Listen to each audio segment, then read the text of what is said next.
La fotografía digital ha irrumpido con mucha fuerza en nuestras vidas. El abaratamiento de las cámaras la ha popularizado hasta el punto de convertirnos a todos un poco en fotógrafos, sacando cientos de instantáneas de nuestros viajes y acontecimientos especiales. Pero no siempre sabemos cómo obtener un buen retrato, cómo manejar el flash o cómo crear un álbum digital.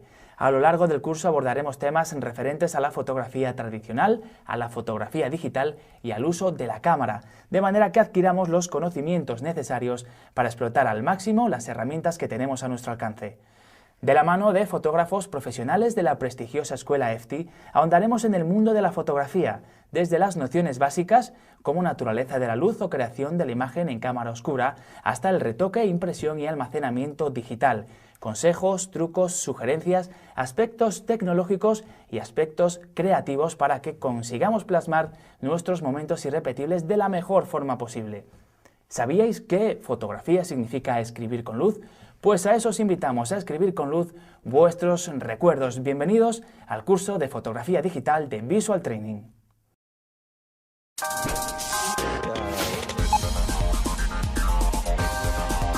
Nos acompaña Beatriz Martínez, fotógrafa y profesora de la prestigiosa escuela de fotografía EFTI. Bienvenida, Beatriz. Muchas gracias, Juan Pablo. Decíamos al principio que fotografiar es escribir con luz, pero ¿cómo se forma la imagen dentro de la cámara fotográfica?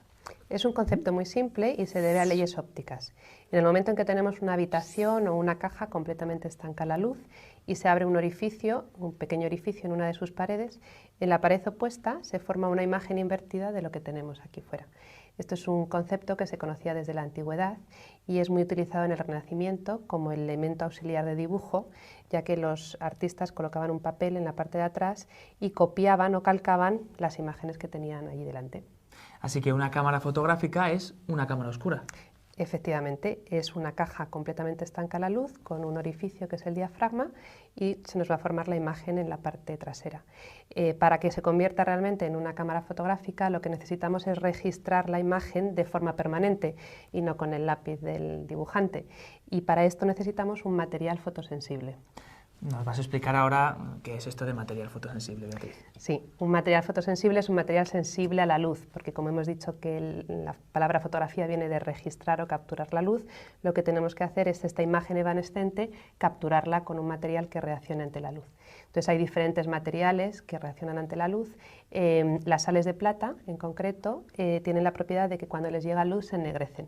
Entonces el papel fotográfico está hecho de sales de plata y en el año 1839, que es cuando se considera el origen de la fotografía, consiguen en una cámara oscura, que hemos visto que se conocía desde la antigüedad, poner este papel fotográfico hecho a base de sales de plata y registrar y fijar la imagen que se forma en su interior. Pero en las cámaras actuales, en las cámaras digitales, no hay ningún papel, ningún carrete, ningún material. Bueno, lo que tenemos es el captador digital. Una cámara digital sigue siendo una cámara oscura, lo que pasa es que hemos sustituido el elemento fotosensible. En vez de tener el papel fotográfico hecho a base de sales de plata, tenemos un captador digital de silicio que también es fotosensible. Pues vamos a ver todo esto que nos has explicado en el siguiente vídeo. La palabra fotografía proviene del griego y significa escribir con la luz, de lo que se desprende que los dos aspectos esenciales de este arte son la luz y su registro.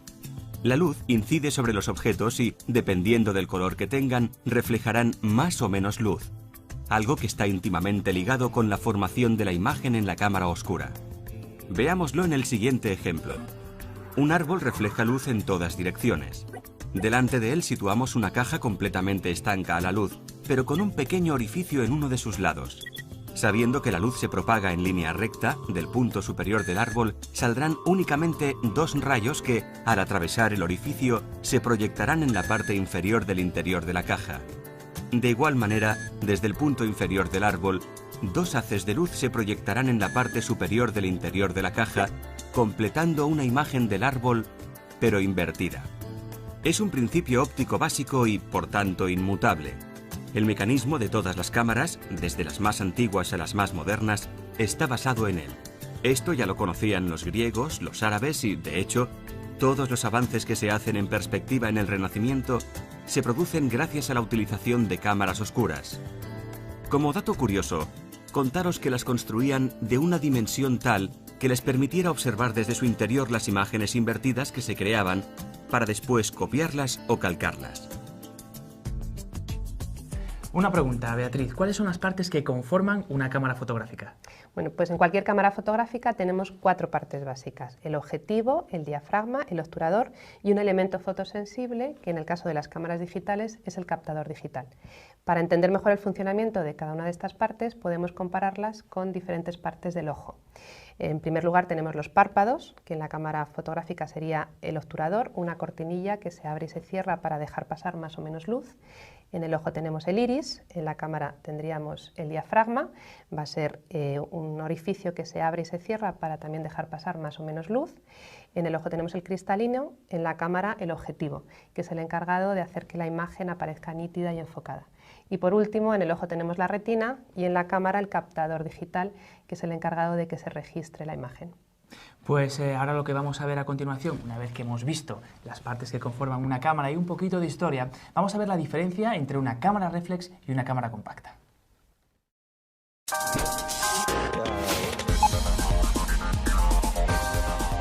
En este punto vamos a conocer las diferencias entre una cámara compacta y una cámara reflex. ¿Cuáles son estas diferencias, Beatriz? Bueno, pues las cámaras compactas se llaman así porque el cuerpo de la cámara y el objetivo son un bloque compacto, no podemos intercambiar objetivos. Mientras que en las cámaras reflex nosotros podemos desmontar y volver a montar los objetivos. Entonces son cámaras de objetivos intercambiables, nos permite tener una serie de ópticas y dependiendo de qué fotografía queramos hacer, ir usando una u otra. ¿Alguna otra diferencia? Sí, las cámaras reflex tienen en su interior un sistema interno de espejos por medio del cual la luz se refleja en el espejo y la vemos a través del visor. Lo que estamos viendo a través del visor es lo mismo que ve el objetivo y lo mismo que luego va a captar el captador digital. Las cámaras compactas, lo que vemos por la pantalla, también es la misma imagen que entra por el objetivo y que luego veremos en la fotografía. Lo que pasa es que en vez de llevar un sistema interno de espejos, lo que llevan es un sistema de vídeo electrónico. ¿Diferencia de tamaño hay? Sí, ¿no? Es evidente. Las cámaras reflex son mucho más voluminosas, pesan más, ocupan más espacio. Las cámaras compactas son muy chiquititas, son muy fáciles de llevar en un viaje o para de vacaciones. Las cámaras reflex se consideran más cámaras profesionales porque tenemos muchos más controles y formas de hacer nuestra imagen. Pero con cualquiera de las dos se pueden hacer fotos estupendas. Pues vamos a ver ahora, Beatriz, cómo funciona una cámara reflex. Como vemos en el gráfico, la luz entra por el objetivo y rebota en el espejo a 45 grados. A continuación vuelve a rebotar en el juego de espejos del pentaprisma y llega al visor. Al accionar el disparador, el espejo de 45 grados se levanta y el obturador se abre registrándose la imagen en el captador digital. Así funciona una cámara reflex. Hemos visto las diferencias entre una cámara reflex y una cámara compacta, Beatriz, pero dinos ahora si tienen las mismas partes. Sí, las dos tienen las 4 partes que son básicas en una cámara que hemos visto antes: el objetivo, el diafragma, el obturador y el captador digital. Pues vamos a ver 2 de ellas a continuación, el diafragma y el obturador.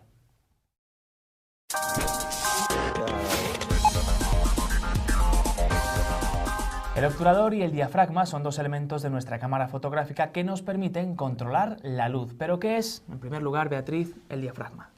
El diafragma es un dispositivo que tienen las cámaras, son una serie de laminillas metálicas que se abren y se cierran y me permiten controlar la cantidad de luz que llega al captador. Si abro mucho el diafragma llega mucha luz y si cierro el diafragma llega menos luz. Lo habíamos comparado con nuestros ojos, con el iris de nuestros ojos, ¿no? Efectivamente, cuando estamos en una habitación oscura nuestro iris se dilata para dejar que entre más luz a la retina y cuando salimos a exteriores y hay mucha luz nuestro iris se contrae. Si estuviéramos haciendo una fotografía necesitaríamos hacer lo mismo con el diafragma. En casos en los que haya poca luz necesitamos abrir diafragma y en casos en los que haya más luz podemos cerrar el diafragma. Parece sencillo. ¿Y el obturador qué es? El obturador lo habíamos comparado con los párpados. Entonces son unas laminillas que se van a abrir y se van a cerrar a una determinada velocidad. Lo controlo con un anillo que se llama el anillo de las velocidades de obturación. Entonces podemos hacer que esta cortinilla pase más rápido o más lento. Si la cortinilla pasa más lento, llega más luz al captador y si la cortinilla pasa más rápido, llega menos luz. Vamos a ver el funcionamiento de estos 2 elementos en el siguiente vídeo, Beatriz. De acuerdo. El diafragma de las cámaras fotográficas lo controlamos a partir de unos valores numéricos estándar. Los números F, que son 1, 1,4, 2, 2,8, 4, 5,6, 8, 11, 16, 22. Como podéis ver en esta escala, un número f pequeño indica que el diafragma está más abierto, y cuando el número f es mayor, significa que el diafragma está más cerrado. Cada uno de estos números f en la escala deja pasar la mitad de la luz que el diafragma anterior y el doble que el siguiente. Por ejemplo, un diafragma 5,6 va a dejar pasar menos luz que un 4, concretamente la mitad. De igual manera, dejará pasar el doble de luz que un f8. Controlamos la abertura del diafragma con un dial que suele estar en la parte superior de la cámara.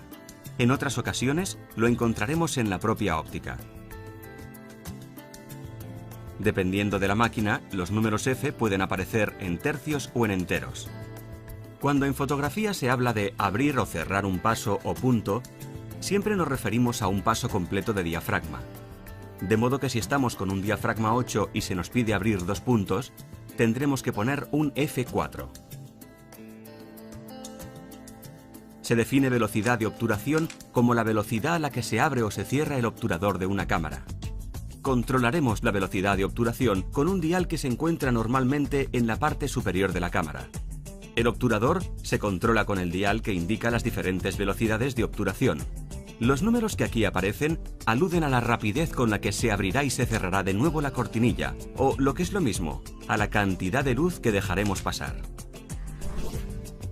Estas cifras hacen referencia a fracciones de segundo, de manera que el 30 es en realidad un treintavo de segundo y el 1000 una milésima. Este es el tiempo que permanece abierta la cortinilla. Así pues, si lo ponemos en 1, por ejemplo, quiere decir que el obturador permanece abierto un segundo. Independientemente de la velocidad máxima y mínima que ofrezca nuestra cámara, contará como las demás con una posición denominada B para la función Bull. Esta permite mantener el obturador abierto tanto tiempo como mantengamos pulsado el disparador. Se usa especialmente en fotografía nocturna con un cronómetro para controlar la exposición y se suele conectar un disparador remoto para no tener que estar apretando el botón de disparo. Después de ver este vídeo, Beatriz, me pregunto, ¿en qué va a influir el que utilicemos una velocidad de obturación más o menos rápida o un diafragma más o menos abierto? Bueno, pues más adelante vamos a ver que el diafragma me va a influir en lo que llamamos la profundidad de campo, que es el espacio que tengo enfocado en una fotografía, que este puede ser mayor o menor. Y la velocidad de obturación va a influir en cómo se registra el movimiento. Yo puedo congelar una acción o captar la estela del movimiento. Pues vamos a ver a continuación más elementos de nuestra cámara fotográfica.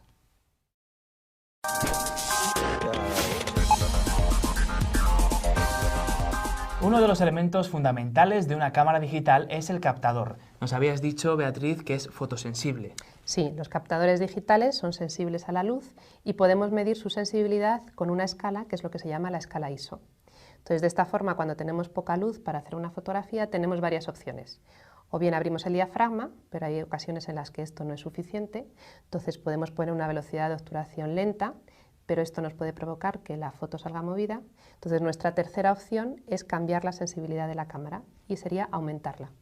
Pues vamos a ver en el siguiente vídeo la escala ISO y cómo modificar la sensibilidad de nuestra cámara digital. La escala ISO es la siguiente: 100, 200, 400, 800, 1600 y 3200.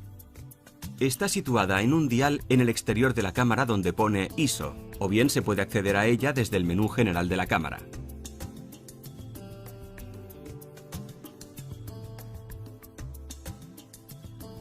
Los sensores digitales tienen una sensibilidad real que suele ser la mínima que aparece en la escala ISO. Cuando aumentamos la sensibilidad en una cámara digital, lo que estamos haciendo es amplificar artificialmente la señal eléctrica, y esto produce un aumento del ruido en la imagen a altas sensibilidades. Esta imagen ha sido disparada con una sensibilidad de 100 ISO. La siguiente imagen con una sensibilidad de 3200 ISO. Aparentemente ambas imágenes parecen iguales, pero cuando ampliamos y nos fijamos en la zona de sombra, podemos claramente apreciar que en la imagen de 3200 ISO aparecen píxeles de colores irreales en la zona de sombras, que hacen que el color de esa imagen parezca más sucio. Hemos visto cómo modular la cantidad de luz a través del diafragma, del obturador y del captador, pero ¿cómo sabemos realmente, Beatriz, cuál es la cantidad de luz que necesitamos? Pues gracias a un aparato que tienen las cámaras que se llama el fotómetro, con el que podemos medir la cantidad de luz. Nos lo cuentas mejor en el próximo capítulo.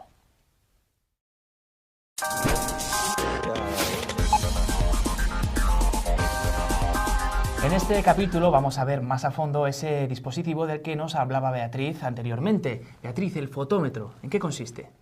La palabra fotómetro viene del griego, foto, luz, metro, medir, con lo cual el fotómetro es un dispositivo con el cual yo calculo la cantidad de luz necesaria que necesita mi captador. El fotómetro me va a dar una combinación óptima de qué diafragma y qué velocidad de obturación son necesarias para una sensibilidad dada. ¿Y todas las cámaras digitales tienen fotómetro? Sí, se activa normalmente pulsando el botón del disparador hasta la mitad y a través del visor me va a indicar cuál es esta combinación correcta. Pues vamos a ver un vídeo en el que queda todavía más claro. El fotómetro nos ayuda a calcular la exposición correcta que una determinada escena necesita, evitando que la fotografía nos quede demasiado clara, lo que llamamos una sobreexposición, o demasiado oscura, lo que llamamos una subexposición. Hay diferentes diseños de fotómetros. El más frecuente en las cámaras digitales es uno parecido a este, en el que se muestra una serie de rayas con una marca central y unas indicaciones de +1, +2, -1 y -2. La exposición correcta la obtendremos cuando el fotómetro está centrado. Cuando el fotómetro señala +1, lo que está indicando es que la foto va a quedar sobreexpuesta a un punto. Recordaros que un punto significaba un valor completo de diafragma o de velocidad de obturación. Si el fotómetro señala -1, significa que la foto va a quedar subexpuesta a un punto, es decir, la foto quedará oscura. Un +2 significa que la foto quedará sobreexpuesta a 2 puntos y por lo tanto quedará todavía más clara. Un -2 significa que la foto queda subexpuesta a 2 puntos y por lo tanto más oscura. ¿Cómo hago mi primera medición? Lo primero es colocar la cámara en el modo manual para poder controlar el diafragma y la velocidad de obturación de forma independiente. A continuación, selecciono la sensibilidad a la que quiero trabajar, en este caso 100 ISO. Ahora tengo que ir moviendo los diales del diafragma y de la velocidad de obturación hasta que consigo centrar el fotómetro. Normalmente se suele dejar uno de los dos diales fijo y se va moviendo el otro hasta que se encuentra la medición correcta. En nuestro ejemplo queremos hacer la fotografía de una manzana. Seleccionamos un diafragma de 5,6 y vamos moviendo el dial de la velocidad de obturación hasta que conseguimos que el fotómetro quede centrado. Lo logramos al colocar una velocidad de 1/60 de segundo. Ya tenemos nuestra combinación de diafragma y velocidad correctos, 5,6, 1/60, para una determinada sensibilidad, 100 ISO, y con unas condiciones de luz determinadas. Ahora vamos a hacer otra medición. Pero en este caso vamos a fijar la velocidad de obturación y vamos a buscar cuál es el diafragma correspondiente. Seleccionamos una velocidad de 1/15 de segundo y movemos el dial de los diafragmas. Comprobamos que el fotómetro nos da la medición correcta con un diafragma 11. Esta sería otra combinación correcta para realizar esta fotografía. De hecho, vemos que las dos fotos han quedado expuestas de la misma forma a 5,6, 1/60, y a 11, 1/15. De hecho, no existe una sola combinación, ni dos, sino que para unas condiciones de luz determinadas existen múltiples combinaciones de diafragma y velocidad que nos darán la misma exposición. Esto es lo que en fotografía se llama la ley de reciprocidad. Esto sería lo mismo que intentar llenar un recipiente con la misma cantidad de agua, en mucho tiempo abriendo poco el grifo, o en poco tiempo con el grifo más abierto.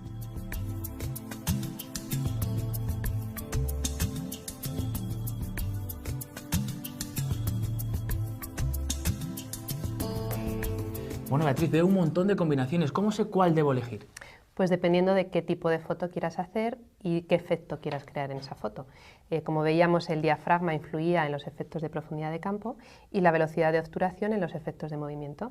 Dos conceptos importantes. El primero de ellos, la profundidad de campo, lo vemos en el siguiente capítulo.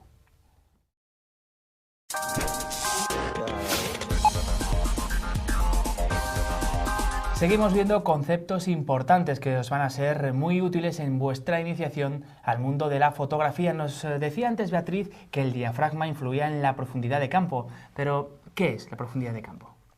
La profundidad de campo se define como el espacio por delante y por detrás del plano que enfoco, en el que también las cosas salen nítidas.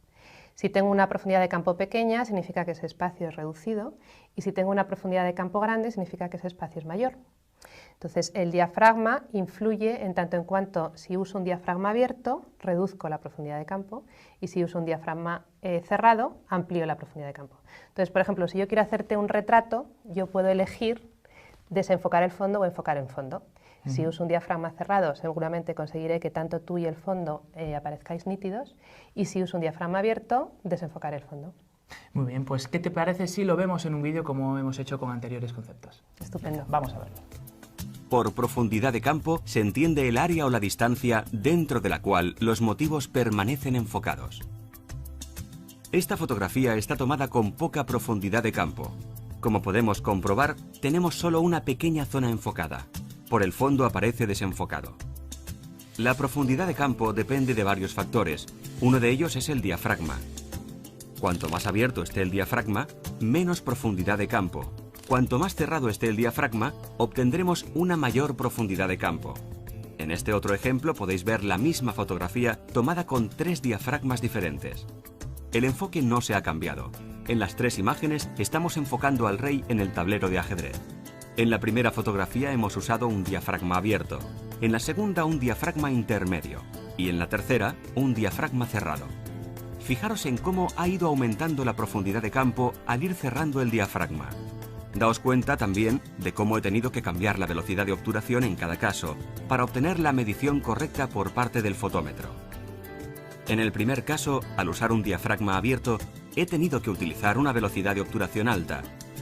Y al ir cerrando el diafragma, he tenido que usar velocidades de obturación más lentas. Las 3 fotografías están bien expuestas, han recibido la cantidad de luz correcta. Pero vemos que hay diferencias a la hora de elegir qué combinación de diafragma y velocidad usar en cuanto a la profundidad de campo. En este otro ejemplo podéis ver un retrato hecho con un diafragma abierto y con un diafragma cerrado, y podéis comprobar que el fondo se registra de forma diferente. Es curioso, es el mismo encuadre pero parecen fotos diferentes. Sí, porque con la profundidad de campo es una de las herramientas que tiene el fotógrafo para poder influir en los diferentes centros de atención de una imagen. Por ejemplo, si volvemos al retrato ficticio que te he hecho antes, en el que elegía si quería que el fondo quedara enfocado o no, pues si abro mucho el diafragma para desenfocar el fondo, lo que hago es que centro la atención sobre tu cara. Si en cambio cierro el diafragma para que el fondo también salga enfocado, se empieza a crear una relación en el retrato entre tú y el fondo. Vamos a ver otro aspecto que también me decías antes que modificaba mucho el resultado final de una fotografía. Hablamos de la velocidad de obturación.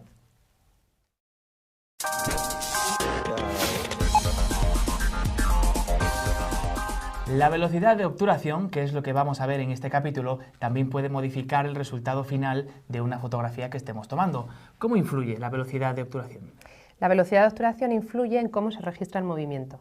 Entonces, por ejemplo, si yo quiero hacer una fotografía de un pájaro y captarla en pleno vuelo, necesito congelar ese movimiento y para eso necesito usar una velocidad de obturación rápida. En cambio, si lo que quiero tomar es una fotografía de un tren entrando en una estación y dar la sensación de movimiento, necesito usar una velocidad de obturación lenta para captar ese efecto. Vamos a ver esto que nos has contado en el siguiente vídeo. La velocidad de obturación influye en cómo se registra el movimiento.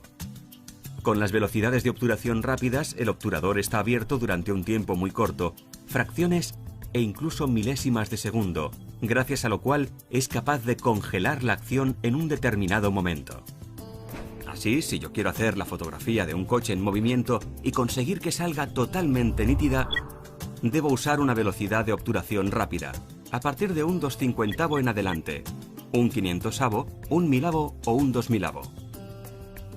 Si por el contrario lo que me interesa es captar el movimiento y el desplazamiento del coche, lo que debo es usar una velocidad de obturación lenta. Por ejemplo, la siguiente fotografía ha sido hecha con una velocidad de obturación de un 30avo. Una cosa muy importante a tener en cuenta a la hora de disparar a velocidades de obturación lentas es la necesidad de utilizar trípode.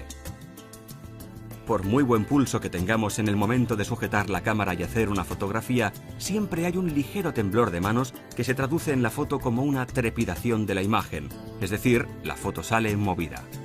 Es en estos casos imprescindible el uso de un trípode, para conseguir que los objetos que están quietos salgan nítidos. Es muy importante sujetar bien la cámara.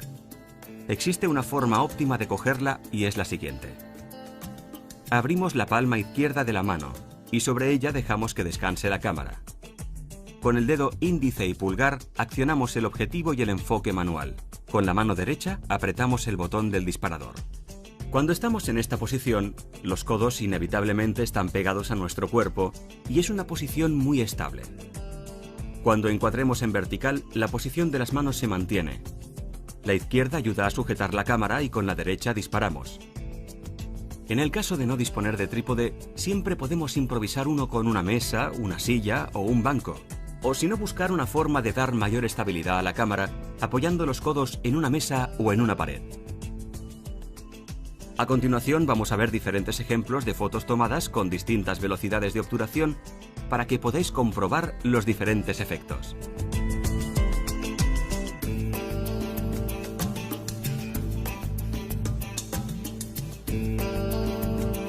Con estos efectos, Beatriz, con la velocidad de obturación y la profundidad de campo, podemos hacer que el resultado final de la imagen tomada se acerque mucho a lo que tenemos pensado anteriormente, pero quizá es un poco complicado. ¿No hay nada que nos facilite pues, el ajustar todos estos efectos? En la cámara hasta ahora hemos estado hablando de cómo trabajar en el modo manual, pero tenemos otra serie de modos de exposición, que son los automáticos, que nos permiten hacer esto de una forma muy rápida y efectiva. Pues esto hay que explicarlo, Beatriz, así que lo vemos en el siguiente capítulo.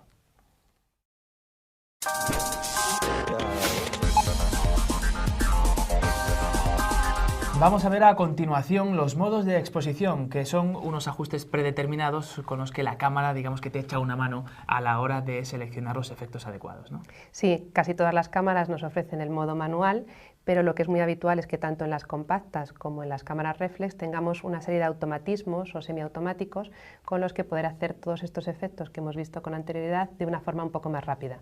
Por ejemplo, nos pueden ofrecer un modo de retrato en el que automáticamente se nos va a desenfocar el fondo, un modo de acción en el que automáticamente la cámara va a seleccionar una velocidad de obturación rápida para congelar el movimiento, o un semiautomático, por ejemplo, de apertura en el que yo selecciono el diafragma y la cámara automáticamente me busca la velocidad de obturación correspondiente para ese diafragma. Pues vamos a ver lo que nos estás contando tú en el siguiente vídeo. En las cámaras encontramos los modos de exposición en un dial colocado en la parte superior de la cámara, o bien accedemos a ellos a través del menú. Dependiendo de la cámara podemos tener más o menos modos de exposición. Vamos a explicar los más frecuentes. Todos estos modos son diferentes formas de controlar la combinación de diafragma y obturador, que son necesarios para realizar una exposición correcta y obtener una buena fotografía. M. Modo manual. En él controlo el diafragma y el obturador de forma independiente y tengo que encontrar la combinación correcta atendiendo a las indicaciones del fotómetro. AV. Modo de prioridad de apertura, semiautomático. En este modo, seleccionamos el diafragma que queremos utilizar y el fotómetro colocará automáticamente la velocidad de obturación. STV. Modo de prioridad de velocidad de obturación, semiautomático. En este modo, seleccionamos qué velocidad de obturación queremos utilizar y el fotómetro coloca automáticamente el diafragma necesario. P. La cámara escoge los parámetros de apertura y tiempo de exposición. El fotógrafo puede escoger los demás parámetros que permita la cámara, por ejemplo, el balance de blancos, el modo de flash o la sensibilidad ISO. Modo automático, auto. Todos los parámetros serán elegidos automáticamente por la cámara. Por ejemplo, si no hay suficiente luz, la cámara automáticamente disparará con flash. Tenemos otros modos preconfigurados en la cámara para fotografía de paisajes, retratos, fotos panorámicas, etc. Vamos a ver algunos de ellos. Modo retrato. Es un modo automático en el que la cámara elegirá un diafragma abierto para conseguir poca profundidad de campo. Modo paisaje. Este es un modo automático en el que la cámara elegirá un diafragma cerrado para conseguir mucha profundidad de campo. Modo escena nocturna. Es un modo automático pensado para capturar personas con un fondo de atardecer o nocturno. En este modo el flash se disparará automáticamente e iluminará a las personas. Usará una velocidad de obturación lenta para conseguir captar la luz del fondo de la escena. De esta forma conseguirá que tanto el fondo como la persona queden bien expuestas. Modo acción o deporte. Este es un modo semiautomático en el que la cámara elige una velocidad de obturación rápida para congelar el movimiento. Modo macro. Este es un modo automático para fotografiar cosas a una distancia cercana. Y con este vídeo finalizamos. Ya solo nos queda por conocer el consejo de nuestra experta, Beatriz Martínez, que es fotógrafa y profesora de la prestigiosa Escuela de Fotografía EFTI. Beatriz, a modo de resumen, ¿qué nos aconsejas? Pues que con las 4 cosas que hemos visto en este DVD realmente podemos conseguir mejorar nuestras imágenes y que en vez de que hagamos una fotografía buena por casualidad, podamos previsualizar la imagen que queremos y la obtengamos. Muy bien, pues muchas gracias por acompañarnos. Gracias a vosotros. Y a ustedes les veo en la siguiente entrega de nuestro curso de fotografía digital. Hasta entonces. Bienvenidos al curso de fotografía digital de Visual Training. Ya hemos aprendido nociones básicas de fotografía y de nuestra cámara para poder empezar a captar imágenes. En esta ocasión vamos a centrarnos en la composición. Aprenderemos a buscar el mejor punto de vista para una imagen, a utilizar diferentes objetivos y a aprovechar al máximo las diferentes condiciones de luz. ¿A qué ya apetece coger la cámara y ponerse a disparar? Pues comenzamos.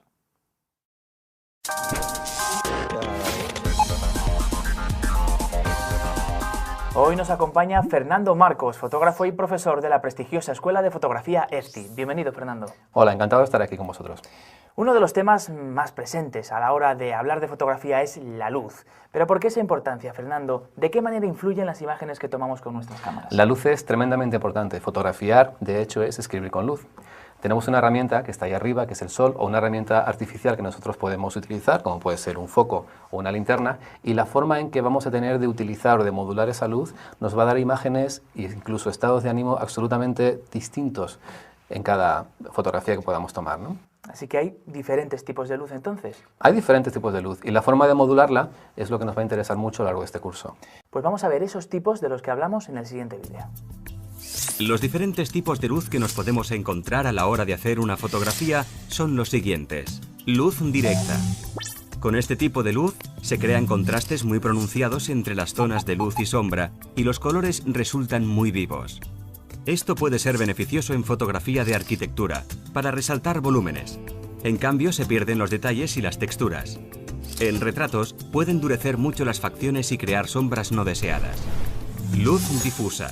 Este tipo de luz proyecta pocas sombras y se proyecta con suavidades de todas las direcciones, de modo que al hacer un retrato, en lugar de sombras poco atractivas, los rasgos se moldearán sutilmente. Sin embargo, con luz difusa, los colores pierden parte de su brillo. En los días nublados, en cambio, las altas luces quedan esparcidas, dando un aspecto uniforme a los colores y desapareciendo las sombras duras. Luz reflejada. La luz reflejada se produce cuando los rayos de luz rebotan en una superficie lisa o brillante. La nieve, por ejemplo, refleja mucha luz, proporcionando una iluminación extra a la imagen. Por el contrario, si la superficie sobre la que incide la luz es oscura, los rayos no se reflejarán, sino que serán absorbidos. Contraluz. Fotografiar a contraluz ofrece una amplia gama de opciones creativas. En este tipo de fotos deberemos escoger cuidadosamente la exposición, ya que de ello dependerá el tipo de imagen creada. Si tomamos la exposición con nuestro fotómetro midiendo en el fondo, pueden crearse siluetas, por ejemplo, con la luz del amanecer o del anochecer, justo cuando el sol se pone tras el horizonte. Ese es el momento en el que los motivos se convierten en sombras y quedan silueteados. En cambio, si tomamos la exposición en el sujeto, conseguiremos un atractivo efecto de halo. Este tipo de iluminación puede ser muy útil en los retratos. Además, ilumina todos los detalles y los colores resultan más cálidos que con la iluminación frontal. En el vídeo que acabamos de ver se nos dan pistas de cómo utilizar la luz como recurso expresivo según su dirección e intensidad, pero habrá otros recursos, Fernando, que debamos tener en cuenta. Hay aspectos y recursos muy importantes también de la luz. Uno es el que seguramente hayan oído hablar nuestros espectadores, que es el color de la luz. Es una expresión que se utiliza mucho, pero realmente la luz tiene diferentes colores y la forma en que tenemos de modular ese color de la luz también nos interesa mucho como recurso expresivo. Pues si nos interesa, lo mejor es que le dediquemos un capítulo, así que vamos a ver balance de blanco y temperatura de color.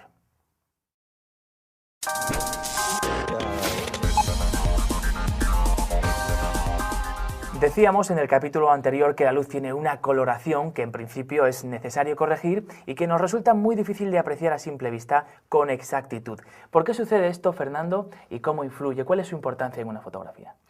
Pues sucede porque realmente la luz proviene de una fuente.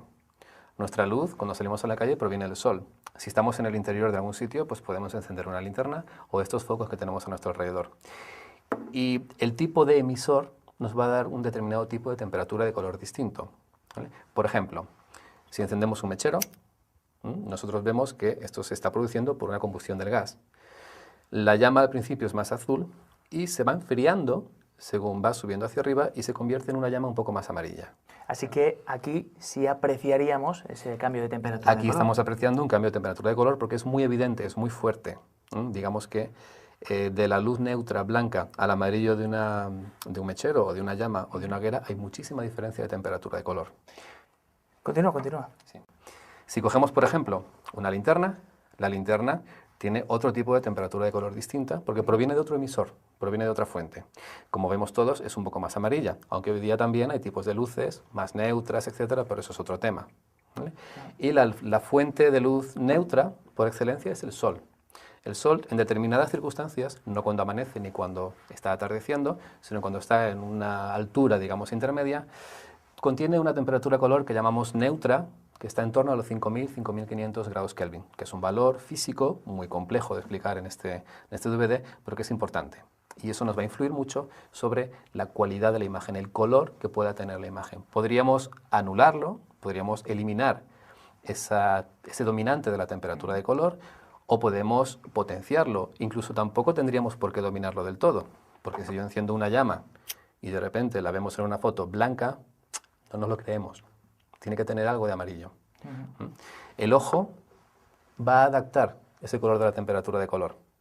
Nosotros, en nuestro cerebro, a raíz del tiempo y de nuestras enseñanzas, de nuestra educación, de nuestra cultura, los diferentes colores de temperatura de color se van a ir adaptando. Sin embargo, una cámara digital o una película fotográfica no lo puede hacer. Simplemente recibe longitudes de onda, partes de temperatura de color de la luz y tenemos que adaptarla a través de algunos elementos, dispositivos que necesitamos tener.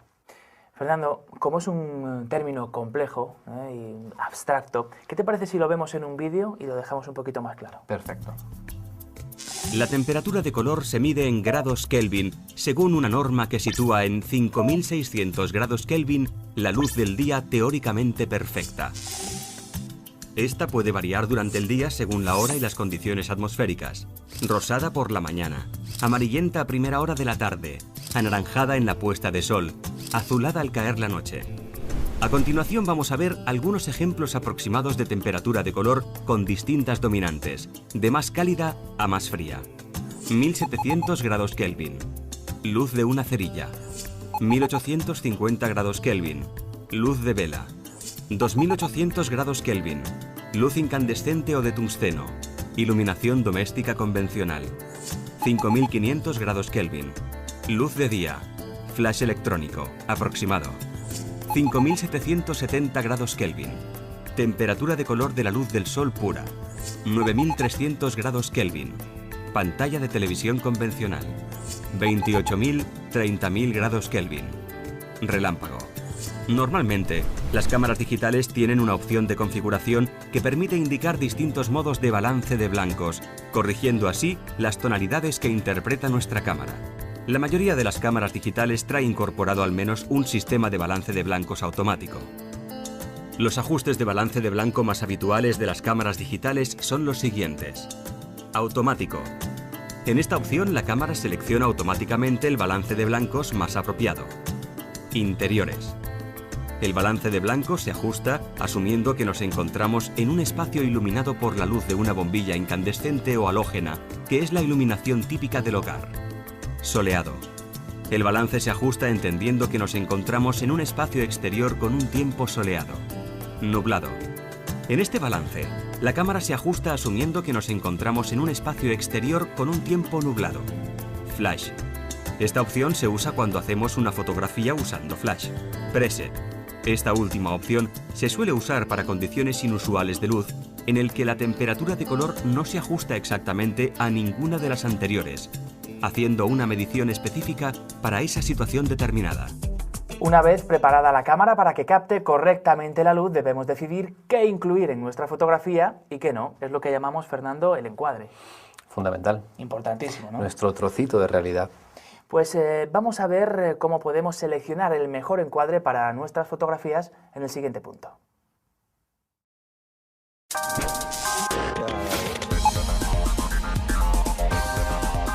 El encuadre, qué importante es, Fernando, el encuadre en nuestras fotografías.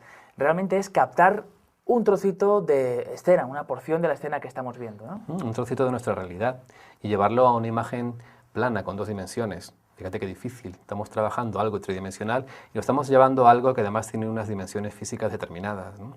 Y depende cómo lo vayamos a poner, si horizontal, vertical, cuadrado, ¿Pero cómo lo hagamos. ¿Qué es esto, Fernando? Esto es un elemento carísimo, que seguramente todos hayamos tirado muchos a la basura, ¿no? Es un marquito de diapositivas y nos va a ayudar mucho a la hora de componer y previsualizar la fotografía, eso tan importante antes de disparar. Carísimo, irónicamente, por supuesto, pero esto, ¿me dices esto cómo lo utilizamos? Bueno, antes de hacer la foto, podemos imaginarnos qué porción de la escena queremos meter. Y nos ayuda mucho a ensayar. Cuando vas por ahí sin cámara, estás de paseo, te llevas un marquito y encuadras tu realidad. Te pones a investigar cómo puede quedar tu entorno dentro de una foto. Pues vamos a ver qué directrices son las que hay que seguir para realizar los encuadres correctamente. El encuadre es aquello que el fotógrafo sitúa dentro de la fotografía, la porción de escena que elige captar. A la hora de realizar un encuadre no hay ninguna norma estricta, pero existen algunas directrices que se pueden tener en cuenta. En toda escena suele existir un motivo, que es aquello que deseamos destacar, el centro de interés. Y un fondo, que es aquello que rodea, decora o da sentido al motivo. Para resaltar el motivo, el fotógrafo debe llenar el encuadre con él, esto es, hacer que ese sea el objeto principal en la escena. La línea del horizonte suele ser una referencia visual clave para el ser humano. Normalmente esta debe mantenerse recta, horizontal. La percepción de una línea del horizonte inclinada suele llamar la atención, y si no está justificada, da al espectador la sensación de que los objetos se vayan a caer hacia un lado. Otro factor comunicativo importante en fotografía es la elección del tipo de encuadre, que puede ser horizontal, vertical o inclinado. Cada uno de ellos transmite sensaciones diferentes. El encuadre horizontal sugiere quietud, tranquilidad, y suele utilizarse normalmente para paisajes y para fotografías de grupo. El encuadre vertical sugiere fuerza, firmeza, y es el más apropiado normalmente para retratos, entre otras cosas porque los seres humanos somos más altos que anchos. El encuadre inclinado transmite dinamismo y fuerza, y suele utilizarse como recurso ocasional para resaltar estas cualidades en el motivo de la fotografía. Bueno, pues ya sabemos medir la luz, ajustar la temperatura de color, encuadrar, disparamos, ¿no? No, tranquilo, Juan Pablo, todavía no. Primero necesitamos saber cómo vamos a utilizar los elementos visuales, cómo vas a colocar los elementos que tenemos ahí enfrente. Es lo que se llama componer. Componer. Pues vamos a verlo en el siguiente punto, composición.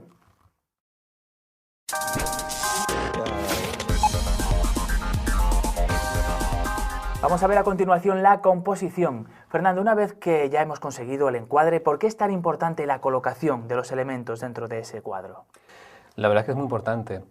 Fíjate que el encuadre, dentro del encuadre tenemos esas notas sueltas que el compositor, a la hora de componer, pasa a colocar. Y esa forma de colocar esas notas sueltas es lo que va a dar armonía visual.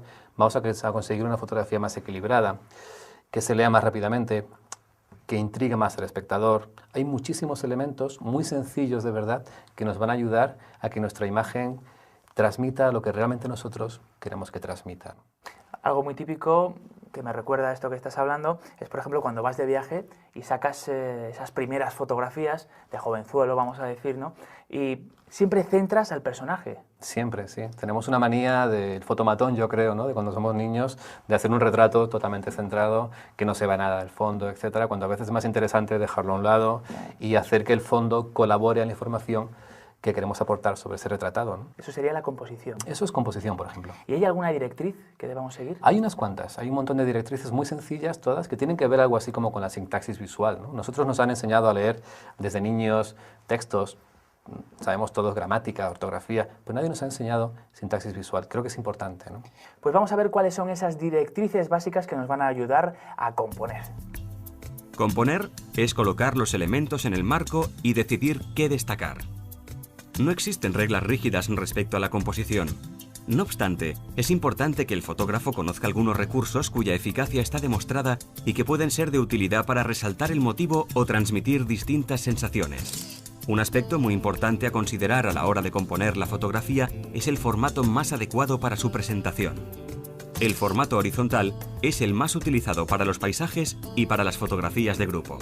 Por su parte, el formato vertical suele resultar más adecuado para los retratos, pudiendo obtenerse mayor fuerza al llenar prácticamente el encuadre con el rostro del retratado. Siempre hay que probar los dos puntos de vista antes de hacer la foto y, ante la duda, disparar con los dos formatos. Antes de decidirnos a realizar la foto, es importante que prestemos atención, además del motivo principal, al área más o menos extensa alrededor de él, de la que podremos sacar provecho y que tendremos que vigilar para evitar que altere el resultado. El fondo puede ayudarnos, por ejemplo, a que la fotografía resulte más impactante. O puede jugarnos malas pasadas si se nos cuela algún detalle que estropee el instante o lugar que queremos plasmar. El uso adecuado de la profundidad de campo y de los distintos objetivos nos proporcionará múltiples posibilidades en este terreno. Otros factores importantes a la hora de componer una fotografía es la diagonal de lectura y la regla de los tercios. En las culturas occidentales, las personas acostumbramos a mirar de arriba a abajo y de izquierda a derecha. A esto lo llamaríamos diagonal natural de lectura. Por otro lado, la llamada regla de los tercios nos indica que si dividimos la imagen a partes iguales por dos líneas horizontales y dos verticales, los 4 puntos de intersección de dichas líneas son los que mayor atención recibirán del espectador. Debido a esto, podrá deducirse igualmente que el motivo no debe ir centrado en el encuadre, sino que es preferible descentrarlo ligeramente, ya que así se obtienen imágenes menos simplistas, más atractivas y que ayudan al ojo a recorrer los puntos de atención. Por otro lado, el fotógrafo debe tener presentes las líneas dominantes de la composición que está realizando y utilizarlas para dirigir la atención del espectador. Se puede hallar una línea casi en cualquier cosa. Las diagonales y líneas en S son mucho más interesantes que las líneas paralelas. Se utilizan para imprimir un cierto movimiento a las fotos. El caso más básico de línea dominante es la de horizonte, que actúa de referente para el espectador y es conveniente no colocarla inclinada, sino recta, para evitar la sensación de que la imagen se caiga hacia uno de los lados. Tampoco es conveniente que esté situada en el centro vertical de la imagen, sino a 2 tercios por arriba o por abajo, ya que si se coloca la línea del horizonte en el centro, se obtendrá una imagen descriptiva, inexpresiva. Mientras que al bajarla o subirla, estaremos primando el cielo, el mar o la tierra como fondo de la imagen.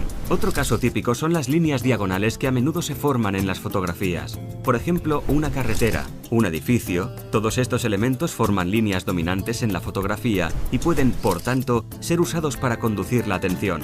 Un recurso habitual es colocar estas líneas en las diagonales de la fotografía, haciéndolas coincidir con una o más esquinas de la misma. Así, el ojo recorrerá esas líneas desde las esquinas a los centros de interés, ayudando a dirigir hacia ellos la atención del espectador. Finalmente, es importante resaltar 2 casos especiales de líneas dominantes: la mirada y el movimiento. La mirada de un ser humano traza una línea imaginaria de gran fuerza expresiva. Cuando la persona retratada está mirando hacia algo, debe abrirse el encuadre situando a la persona a un lado y dejando un espacio libre delante de ella, para ser ocupado por su mirada. Una persona u objeto en movimiento también describe una línea dominante imaginaria con su trayectoria. Cuando el motivo esté entrando en la escena, es conveniente abrir el encuadre nuevamente y dejarle un espacio libre delante para el efecto de movimiento. En este vídeo hemos aprendido a componer mediante la distinta colocación de los objetos dentro del encuadre. Pero, Fernando, ¿hay alguna otra manera de componer, de resaltar el motivo que queremos fotografiar? Hay una muy interesante que es el enfoque. La capacidad que tiene la cámara de poder enfocar diferentes tramos del espacio que queremos sacar dentro de la imagen, ¿no? Es interesantísima porque podemos, por ejemplo, dejar enfocado el ojo y ya sacar en la imagen la oreja desenfocada, ¿no? Para dar protagonismo a la mirada de la persona, ¿no? ¿Eso lo puedes hacer con una cámara digital, con una cámara...? Sí, realmente se puede hacer con prácticamente todas las cámaras a través del anillo de enfoque. Podemos seleccionar justo la zona de máxima nitidez que vamos a intentar conseguir en la imagen, y a través de la profundidad de campo, eso que vimos en el vídeo anterior, podemos conseguir delimitar el espacio que queremos que esté enfocado por delante y por atrás del objeto. Vamos a verlo más claramente en el siguiente vídeo.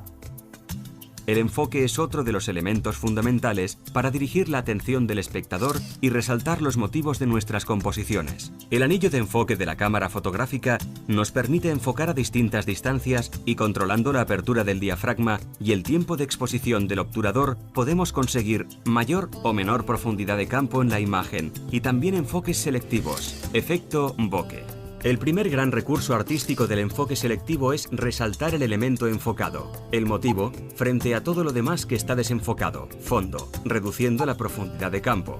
Por el contrario, en fotografía de paisajes, por ejemplo, es preferible una gran profundidad de campo para abarcar todos los detalles con nitidez en todas las zonas de la fotografía. Además de todas estas opciones para componer, Fernando, hay un tema del que me gustaría hablar, es la perspectiva. Lo he escuchado y realmente no sé qué quiere decir. La perspectiva es muy importante dentro de la fotografía. Nosotros, el ser humano, tiene una perspectiva determinada que en fotografía va a coincidir con un objetivo que llamamos normal, un objetivo de 50 milímetros, dependiendo de la cámara, pero un objetivo de 50 milímetros.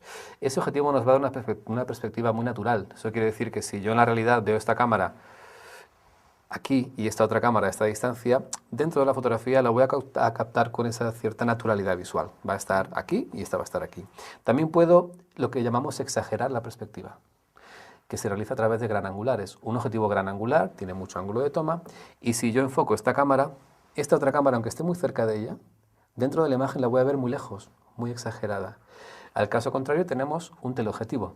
Los teleobjetivos, los de distancia focal larga que decimos, estos que se utilizan para hacer fútbol, por ejemplo, ¿no? Seguramente los espectadores hayan visto al portero y parece que tiene detrás al admirador, ¿no? Al que está viendo el partido, parece que está justo detrás de él, aunque esté muy lejos, ¿no? Es porque esos objetivos comprimen la perspectiva, y si yo saco una foto a esta cámara, esta otra cámara, aunque esté más lejos que en la fotografía anterior, va a parecer visualmente que está pegada, que está justo detrás de ella. Por tanto, el utilizar un determinado objetivo, un determinado ángulo visual determinado por la óptica, nos va a dar más o menos profundidad visual dentro de la imagen. Has hablado de ángulo visual, que no tiene nada que ver con el ángulo con el que tomamos una fotografía. El ángulo de toma es algo diferente, ¿no? Nosotros, lo normal es que saquemos una fotografía recta. Puede ser más alto, puede ser más bajo, pero tomamos una fotografía recta. También podemos hacer una foto hacia el suelo, lo que se llama una fotografía de picado, o podemos sacar una fotografía desde el suelo hacia arriba, una fotografía de contrapicado, para dar unas sensaciones de profundidad distintas, exagerar quizás el edificio o aplanar quizás lo que estemos mirando hacia abajo, ¿no? Vamos a ver, Fernando, estos conceptos en el siguiente vídeo. El ser humano, por su propia constitución física, está acostumbrado a ver las cosas desde aproximadamente 1,60 metros de altura y de frente. Las imágenes así se captan de forma clara y descriptiva, si bien no aportan ninguna originalidad. La variación del punto de vista aporta perspectivas diferentes con elementos inesperados que a menudo captan más la atención. Es por esto que existen infinidad de recursos fotográficos en este sentido. Teniendo en cuenta esta premisa general, existen ciertas técnicas ampliamente utilizadas entre los fotógrafos, entre las que podemos destacar el picado, el contrapicado y la toma a ras. El picado consiste en fotografiar un motivo desde arriba hacia abajo y ayuda a resaltar lo pequeño de ciertos objetos, ya que proporciona un punto de vista de superioridad. Al mismo tiempo, es contraproducente en general su uso en fotografía de personas, especialmente niños, o animales, precisamente porque ayuda a verlos como inferiores, les resta importancia y además, si se fotografía de cerca, puede deformar las proporciones de la cabeza con respecto al cuerpo. El contrapicado es la perspectiva contraria al picado, es decir, consiste en fotografiar un motivo desde abajo hacia arriba y ayuda a resaltar la grandiosidad de un elemento. Se suele utilizar para fotografiar edificios o monumentos y también deforma la perspectiva, acentuándose este efecto cuanto más cerca se esté del motivo. La toma a ras consiste en hacer la fotografía a ras de suelo y ayuda a sorprender al espectador con imágenes que un ser humano no acostumbra a ver, ya que no se suele colocar en ese nivel de visión.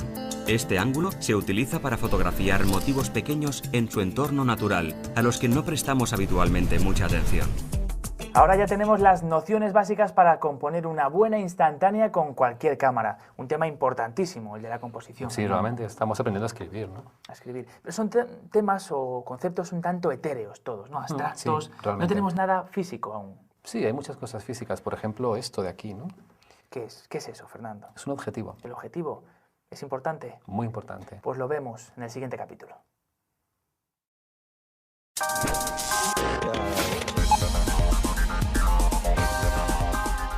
Ya sabemos que antes de disparar tenemos que tener en cuenta la luz, el encuadre y la composición, por ejemplo, todos ellos elementos externos. Pero también nos comentaba Fernando que la cámara tiene elementos propios que también influyen. Por ejemplo, hablábamos del objetivo. ¿Qué es exactamente? El objetivo es un tubo, realmente. ¿Te acuerdas cuando hablamos de aquel agujero de la cámara oscura, del estenopo? ¿Vale?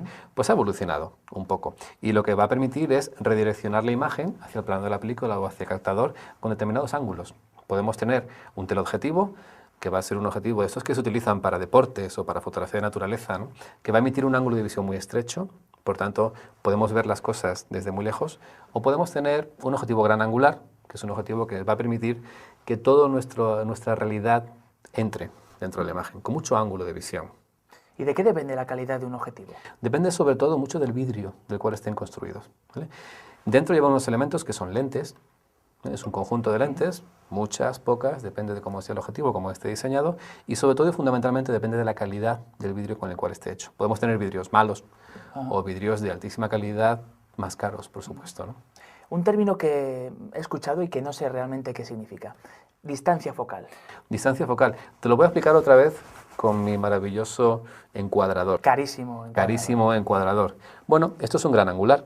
Yo me lo acerco, podríamos hablar de un objetivo 28 milímetros, por ejemplo, y más o menos algo así como que no es exactamente así, pero para que los espectadores lo puedan entender, desde el centro del objetivo hasta el plano donde se va a enfocar la imagen, habrían 28 milímetros. Un 50 milímetros, que es un objetivo que se considera normal, porque se parece mucho a la perspectiva visual, desde el centro al plano de la película habrán 50 milímetros. Un 300 milímetros son 30 centímetros de distancia entre el plano de la película y el centro, entre comillas, del objetivo. Esto para que lo podamos explicar de una manera sencilla, ¿no? Entonces aquí tenemos un objetivo ¿de cuánto? Este objetivo es de lo que llamamos de longitud focal variable. Comúnmente se llaman zoom. Y dentro de este objetivo tenemos diferentes ángulos de visión. Podemos tener un pequeño tele, como es un 70 milímetros. Podríamos tener un objetivo normal, que se considera normal por aquello de la perspectiva humana, que es un 50 milímetros, o podríamos tener incluso un gran angular bastante fuerte, como es un 18 milímetros. Podemos captar mucho ángulo de imagen o muy poquito ángulo de imagen. Así que según queramos, vamos modulando esto. Podemos variarlo. Muy bien, pues vamos a ver todo esto que nos has contado en el siguiente vídeo, Fernando. Existen diferentes tipos de objetivos según su distancia focal, pudiendo diferenciar entre objetivo normal, objetivo gran angular y teleobjetivo. Objetivo normal. El objetivo normal tiene un ángulo de visión de unos 46 grados, similar al de la vista humana.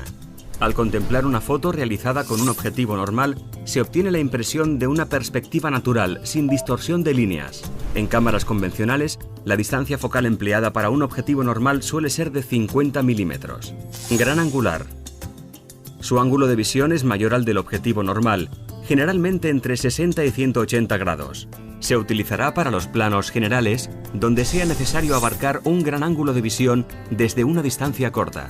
Su característica principal es que proporciona mucha profundidad de campo.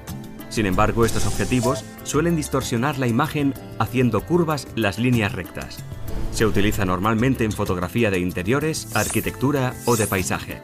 En función de las distancias focales, los grandes angulares se dividen en distintos grupos. Gran angulares estándar, supergran angulares y ojos de pez. Teleobjetivo. Su ángulo de visión es menor al del objetivo normal, generalmente 2,1 grados. La primera cualidad de un teleobjetivo es la de acercar los objetos fotografiados. Esto permite al fotógrafo, por un lado, la posibilidad de fotografiar objetos a cierta distancia, mientras que, por otro lado, permite cerrar encuadre concentrándose en partes muy concretas de un motivo general, lo cual puede utilizarse como recurso estilístico para dirigir la atención del espectador hacia aspectos o texturas concretas de un objeto a las que normalmente el ser humano no presta atención. A diferencia de los objetivos gran angulares, los teleobjetivos ofrecen una imagen libre de distorsiones, con menor profundidad de campo y más plana, perdiendo la sensación de tridimensionalidad. El teleobjetivo es muy utilizado a la hora de fotografiar retratos, ya que el enfoque selectivo obliga al espectador a fijarse en el sujeto, que es lo único nítido dentro de la foto. Cuanto menor es el ángulo de visión, mayor es la repercusión del movimiento o vibración en la cámara en la fotografía, siendo en ocasiones necesario el uso de un trípode. Los teleobjetivos suelen ser poco luminosos en general debido a su construcción. Dentro de los teleobjetivos podemos diferenciar entre objetivos para retrato, teleobjetivos estándar, superteleobjetivos. Otro parámetro que hay que tener en cuenta al clasificar los distintos tipos de objetivos es si son de distancia focal fija o si, por el contrario, son de distancia focal variable, o lo que es lo mismo, los llamados zoom. Los objetivos zoom son los más conocidos y utilizados, puesto que nos permiten modificar la longitud focal dentro de una misma óptica. Sin embargo, debido a esta peculiaridad, su estructura interna está compuesta por un número mayor de lentes que las ópticas fijas, influyendo esto en la calidad final de la imagen y en su luminosidad. Por el contrario, las ópticas fijas son más luminosas y dan una mayor calidad de imagen, pero están limitadas a una única distancia focal, lo cual implica, en las cámaras de ópticas intercambiables, a estar constantemente cambiando los objetivos. Ya sabemos cuándo utilizar los diferentes tipos de objetivo, pero Fernando, hay otros elementos externos, ¿no? Sí, la verdad es que tenemos unos cuantos muy importantes y además baratos. Pues si te parece, los vemos en el siguiente capítulo.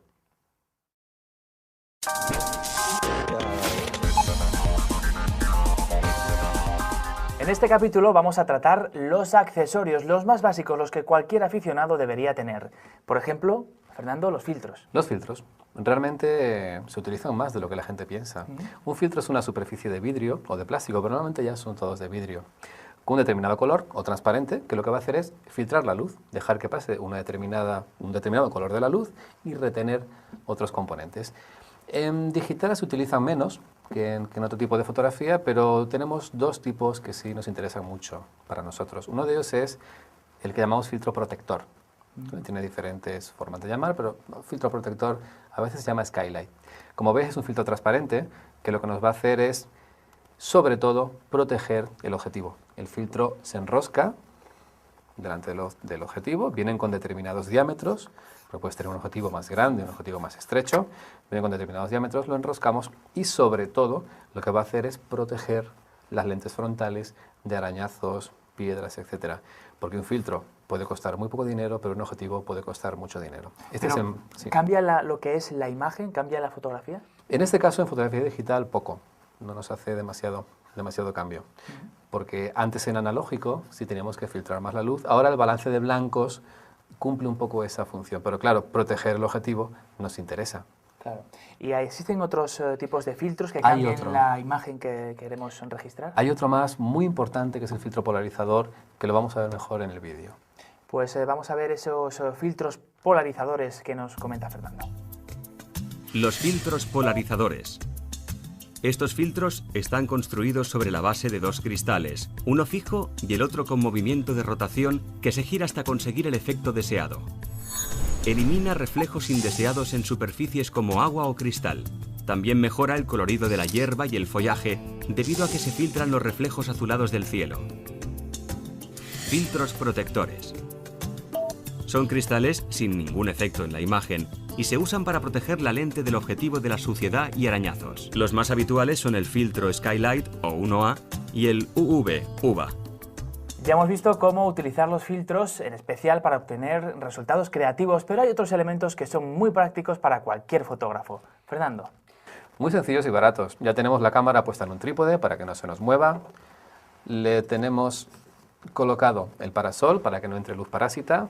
Le ponemos un cable disparador para que no movamos la cámara a hacer la fotografía y hacer fotos buenas.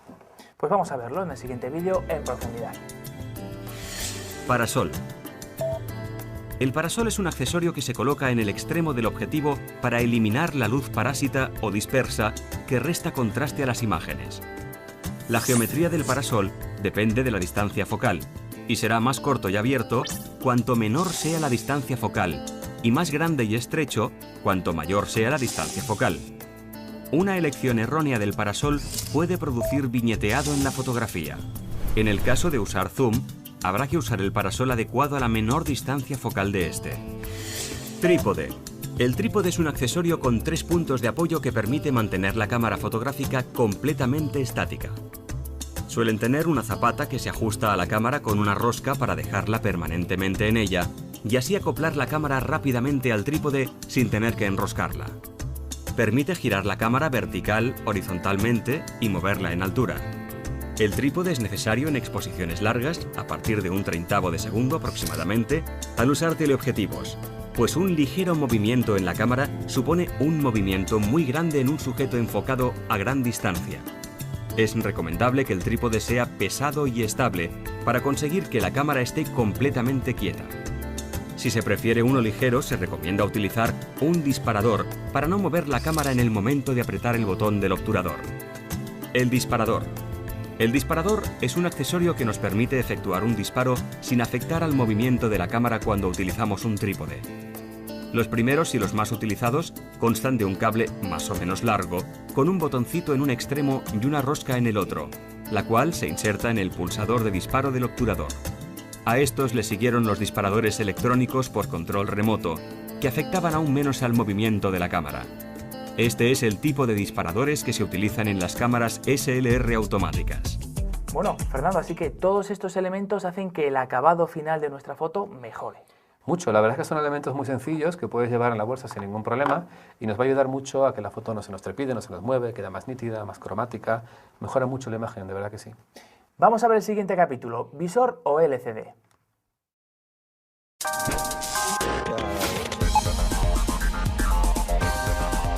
Ya conocemos más a fondo nuestra cámara y sus posibilidades, conocemos los elementos externos e internos. Pero, Fernando, ¿hay algo más de lo que nos quieras hablar? Bueno, quizás por comentar también podríamos comentar la diferencia entre lo que es el visor óptico y la pantalla LCD, que algunas veces está combinado, está mezclado, ¿no? Todo esto va muy rápido, evoluciona muy rápido, pero fundamentalmente en una cámara reflex como esta, tú miras a través del visor óptico y hasta que no has obtenido la foto no la podemos ver en la pantalla LCD. Luego podemos juzgar si ha quedado bien, si ha quedado mal, etc., ¿no?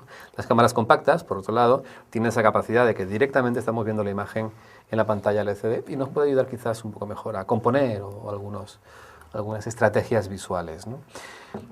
Más o menos lo podemos resumir así. Vamos a ver estas características en el siguiente vídeo. Visor óptico.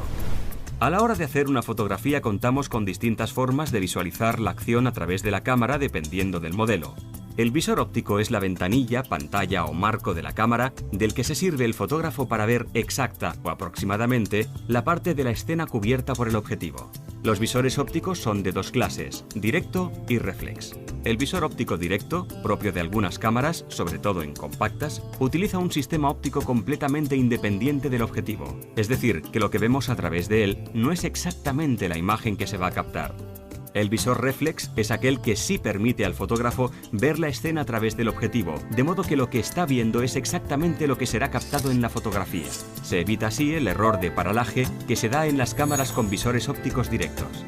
Esto es así porque la cámara tiene detrás del obturador un espejo plegable ajustado a 45 grados, de modo que la luz que entra por el objetivo se refleja en él hacia otro juego de espejos y la conduce hacia el visor. Pantalla LCD. En este tipo de pantallas que llevan casi todas las cámaras digitales compactas y algunas reflex, podemos ver las imágenes exactamente igual como van a ser captadas. Además, a través de él, podemos acceder a los menús de la cámara. Ya hemos visto unos cuantos conceptos básicos que le van a servir y mucho para empezar a realizar fotografías con criterio. Pero Fernando, ha llegado el momento de hacer balance. Cuéntanos, ¿qué nos recomiendas después de los puntos y capítulos que hemos visto? La verdad es que las recomendaciones son muy sencillas, que aprendan algo de técnica, como han visto los espectadores, algo muy simple, no tenemos tampoco ninguna complejidad dentro de todo esto. Cada vez las cámaras nos ayudan más a conseguir imágenes, salgamos por ahí, hagamos fotos, disfrutemos de una manera inteligente, intentando plasmar lo que la realidad nos transmite y lo que nosotros queremos transmitir sobre ella, y es mucho más fácil de lo que parece, de verdad. Ese es el consejo de Fernando Marcos, fotógrafo y profesor de la prestigiosa Escuela de Fotografía EFTI, que hoy nos ha acompañado. Gracias, Fernando. A vosotros. Y a ustedes les veo en la próxima entrega. Hasta entonces. Bienvenidos al curso de fotografía digital de Visual Training. Para hacer una buena fotografía no es suficiente con tener nociones de composición y controlar el diafragma y la obturación. Es necesario tener un profundo conocimiento de nuestra cámara digital para así aprovechar al máximo todas sus funciones. Si además entendemos cómo es el proceso de captura de una imagen digital, estaremos mucho más cerca de conseguir la imagen que queremos y no la que quiere el automatismo de nuestra cámara. A continuación veremos cómo funciona nuestra cámara digital. Eso sí, será con un lenguaje sencillo y con ejemplos prácticos.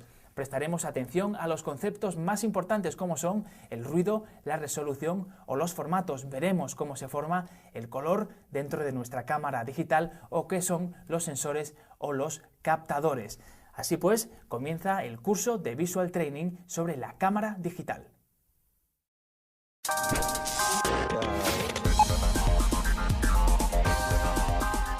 Hoy nos acompaña Ezequiel Blufstein, diseñador gráfico y profesor de la prestigiosa Escuela de Fotografía EFTI. Bienvenido, Ezequiel. Gracias, Juan Pablo. Vamos a tratar en este primer punto la imagen digital y el píxel. Cuéntanos en primer lugar qué es una imagen digital. Bien, principalmente tendríamos que explicar que existen dos formatos de imagen digital o dos formas de estructurar una imagen digital.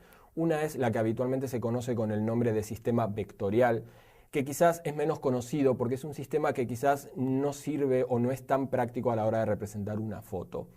Por lo tanto, se utiliza más para todo lo que sea gráficos y logotipos, imágenes planas, ¿vale? Por otro lado, tenemos este otro sistema que es el que casi todos alguna vez hemos oído nombrar la palabra bitmap, que significa mapa de bits, y que es una imagen que sí es un sistema fotográfico y que sí nos permite representar de una forma muy fiel una fotografía y que se basa sobre todo en la utilización de un módulo muy pequeño que es el que se conoce con el nombre de píxel. Así que píxel, digamos que es una unidad mínima, ¿no? Sí, podríamos definir el píxel como el átomo o la unidad más pequeñita en la estructura o en la composición de una imagen digital o de una fotografía digital. Te pongo un ejemplo. Nosotros estamos viendo ahora mismo esta foto en pantalla. Si tú pudieras meterte dentro del monitor, lo que realmente verías es un gran mosaico formado por millones de cuadraditos muy pequeñitos y cada uno de un color diferente. Bien, pues cada uno de esos cuadraditos es lo que se conoce en fotografía como un píxel. Así que cualquier fotografía que nosotros capturemos está formada por cuadraditos pequeños que no vemos. Exactamente. Las características más importantes, quizás si tuviéramos que definir de este píxel, de esta unidad mínima, podríamos simplificarla en dos. Por un lado, el hecho de que cada píxel es absolutamente indivisible, por eso es una unidad mínima, es como una especie de átomo. Es decir, no podemos fraccionar un píxel en dos. Y por otro lado, cada píxel puede llegar a tener un único color. Pero la característica más importante es que cada píxel de la imagen puede llegar a tener un color diferente del resto. Es decir, podemos tener 1 millón de píxeles en la imagen o 10 millones y que cada uno tenga en un momento dado un color diferente. No siempre sucederá, pero podría darse la situación. Muy interesante el mundo del píxel. Vamos a ver todo esto que nos has contado, Ezequiel, en el siguiente vídeo. Los píxeles se disponen en un espacio bidimensional que llamamos matriz. Cada píxel puede contener una cantidad variable de información que se mide en bits, que es la unidad mínima de información en informática. A mayor cantidad de bits por píxel, más información y, por tanto, más calidad de imagen. En el sistema binario, un bit puede estar representado por un 0 o por un 1. En una imagen a un bit por píxel, cada píxel puede representar únicamente blanco o negro. La imagen que obtenemos con esta cantidad de información es de máximo contraste, sin ningún tono medio. En una imagen a 4 bits por píxel, la gama tonal que cada píxel puede representar se amplía enormemente. 2 por 2 por 2 por 2 igual 16 grises distintos. Una imagen a 8 bits presenta una gama de 256 tonos, lo que permite una transición muy sutil entre los distintos tonos de gris que nuestro ojo ya no es capaz de separar, y hace que la imagen en escala de grises tenga mucho mejor aspecto. En fotografía analógica, la película está formada por pequeños granos de haluros de plata sensibles a la luz. Estos, al encontrarse muy juntos, forman la imagen que vemos. En fotografía digital, estos granos pequeñitos son sustituidos por píxeles. La imagen que obtenemos, ya sea a través de una pantalla o un escáner o una cámara digital, es un enorme mosaico de millones de píxeles. Un píxel solo puede ser de un color, rojo, verde, azul o de una mezcla de los tres, pero solo de un color. El píxel, Ezequiel, tan pequeño como importante. Pues sí, Juan Pablo, sí que es importante, la verdad, porque aunque realmente es pequeño y no lo vemos, el píxel es la estructura de cualquier foto digital que nosotros podamos hacer. O sea que realmente cuando nosotros estemos viendo una foto o editando o ajustando una foto, realmente lo que estamos haciendo es corregir píxel por píxel, aunque evidentemente no nos demos cuenta, claro. Vamos a ver en el siguiente punto cómo se genera la imagen dentro de una cámara digital.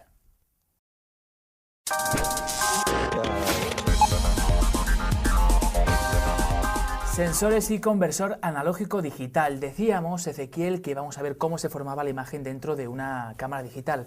¿Cuál es el proceso? Bien, principalmente si tuviéramos que establecer una estructura básica en la formación de la imagen digital, tendríamos que hablar sobre todo de tres partes. Es decir, una vez que la luz atraviesa el objetivo de la cámara, hay sobre todo tres bloques que son, por un lado, el sensor o captador de la cámara, por otro lado, lo que es el conversor analógico digital, y por otro lado el almacenamiento. Es decir, el primer paso, que es el sensor, se encarga de recibir la luz como tal y transformar esas señales lumínicas en información eléctrica, es decir, en cargas eléctricas. Esas cargas eléctricas podríamos decir que viajan hasta este otro dispositivo que es el conversor, conocido como DAC, que se encarga de transformar esas señales eléctricas en información digital, es decir, en información en código binario, básicamente para que nos entendamos en unos y ceros. Y por último, este proceso de almacenamiento que implica el tener que guardar en algún sitio toda esta información para que podamos reutilizarla. Este proceso comienza con el sensor. ¿Qué es en sí un sensor? Pues el sensor en sí mismo es un chip, es un dispositivo electrónico muy pequeño que está, de alguna manera podríamos decir, reemplazando a lo que es el carrete o la película en una cámara analógica. El sensor está formado por una superficie fraccionada en millones de celdas muy pequeñitas. Cada una de estas celdas contiene un material que es fotosensible, es decir, un material que es sensible a la luz. Y lo que va a hacer es, de la cantidad de luz que reciba, cada una de esas celdas con su material sensible va a generar una pequeña señal eléctrica que por supuesto será mayor o menor dependiendo de la cantidad de luz que reciba. ¿Y hay varios tipos de sensores o hay uno solo? Bueno, principalmente hay dos tipos de sensores en el mercado que son los que se conocen con el nombre de CCD o CMOS, que principalmente son dos tecnologías, dos formas de fabricarlos bastante diferentes entre sí y que cada uno tiene, pues, como todo, sus ventajas y sus desventajas. Pues vamos a ver en el siguiente vídeo todo lo que nos has dicho, pero un poquito ampliado y por supuesto de una manera más visual. Conversor analógico digital. En la fotografía digital, el sensor electrónico es el equivalente del carrete convencional. Se trata de un chip formado por millones de componentes fotosensibles que funciona convirtiendo la luz que capta en señales eléctricas que formarán la imagen. Cada uno de los elementos fotosensibles del sensor se denomina píxel, Picture Element. El número de píxeles del sensor se suele medir en millones de píxeles o megapíxeles. A mayor cantidad de megapíxeles, mayor posibilidad de imprimir o visualizar fotos a tamaños más grandes con pérdidas de calidad menores. Una resolución de 2 megapíxeles se suele considerar la mínima para la impresión de fotografías a tamaño 10 por 15 centímetros. En cuanto a la tecnología de los sensores, las más extendidas actualmente son sensor CCD. Es el más extendido tanto en fotografía como en vídeo. Sensor CMOS, que va ganando popularidad gracias a su menor consumo de energía y su menor coste de fabricación. Sensor de imagen CCD. El sensor CCD o dispositivo de carga acoplada es uno de los más comunes y utilizados en la imagen digital. Proporciona buena calidad de imagen. Sin embargo, su coste es elevado por su complejo proceso de fabricación, lo que encarece las cámaras que lo llevan. Para su funcionamiento, el CCD necesita de un chip externo denominado conversor analógico digital, que es el que se encarga de convertir los datos de cada píxel en datos binarios, para que nuestro ordenador los pueda leer. Sensor de imagen CMOS. El sensor CMOS o sensor semiconductor complementario de óxido metálico presenta varias ventajas respecto al sensor CCD. El CMOS puede integrar muchas funciones y procesos, tales como comprimir fotografías o cambiar datos analógicos a digitales, mientras que en el CCD estos procesos se realizan fuera del chip. A su vez, también consume mucha menos energía, evitando que alcance una temperatura excesiva, lo que le confiere mayor duración. Una cuestión particular es que los sensores de imagen no pueden captar las imágenes en color, son monocromos, es decir, solo pueden memorizar la intensidad de la luz, pero sin color. Para captar la imagen en color se necesitan varios sistemas de filtros rojos, verdes y azules delante de cada píxel en el sensor. Ya sabemos cómo se genera la imagen, pero no hemos visto ese último paso del proceso, el almacenamiento. Bueno, pues eso, si te parece, lo vemos en el próximo punto. Pues lo vemos ahí, hablaremos de buffer y memoria.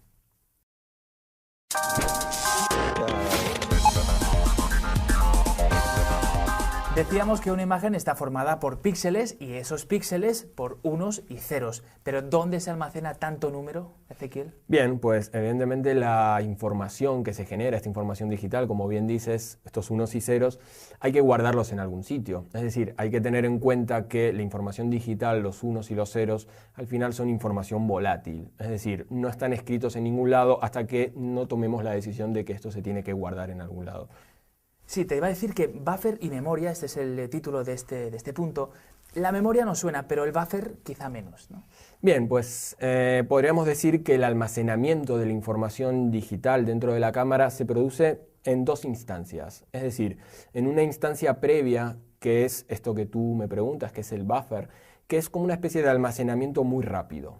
Es decir, cuando uno dispara una foto, o si uno, por ejemplo, utiliza modos de la cámara que sacan muchas fotos en un segundo, toda esa información, al generarse tal volumen de unos y ceros, de alguna manera hay que guardarlo en algún sitio que sea un sistema muy rápido. Es decir, se tiene que poder almacenar de una manera casi inmediata. Pues para eso existe el buffer. No es una memoria excesivamente grande, pero sí permite grabar información a una velocidad muy, muy rápida.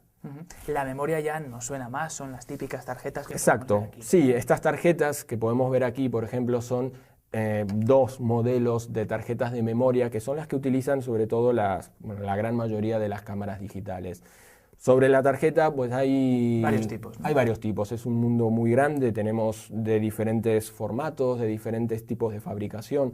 Todas se basan en un mismo estándar que es el tipo de memoria que utilizan. Esto quizás suene un poco raro, pero esto es lo que se conoce como la memoria flash. Es decir, es un tipo de memoria de una velocidad de lectura y escritura bastante rápida y todas las tarjetas, por más diferentes de marcas o modelos que sean, todas se basan en el mismo tipo de memoria.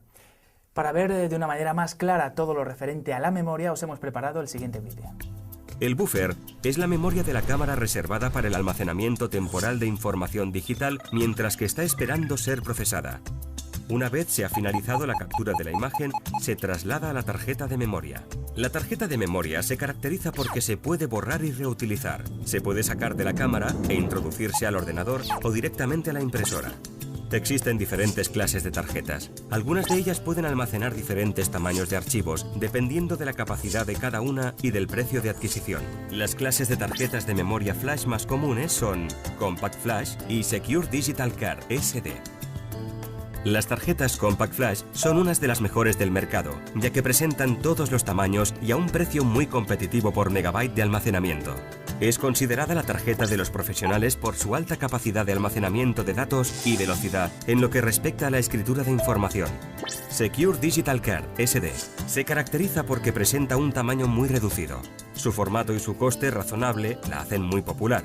Se puede utilizar las tarjetas SD en todos los aparatos electrónicos tales como reproductores de MP3, teléfonos o cámaras de foto digitales. Así que, Ezequiel, estos dos son los dos tipos más comunes de tarjetas.